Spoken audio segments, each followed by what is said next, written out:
Кыргызстан экономикалык, илимий, гуманитардык кызматташууга Венгриянын ишкер чөйрөсүнүн өкүлдөрү менен ар дайым байланышууга ачык. Бул тууралуу президент Садыр Жапаров Будапештте өткөн Венгер-Кыргыз бизнес форумунда билдирди.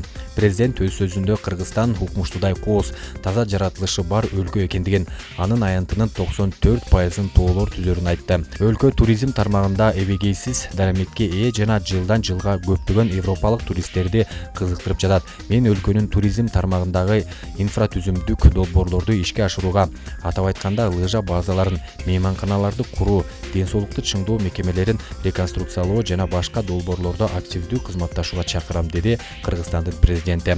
Ал мындан сырткары эки мамлекеттин туризм жана соода-экономикалык кызматташуусун өнүктүрүү максатында Кыргызстан менен Венгриянын ортосундагы түз аба каттамдарын эртерээк ачылышы абдан маанилүү экендигин баса белгиледи.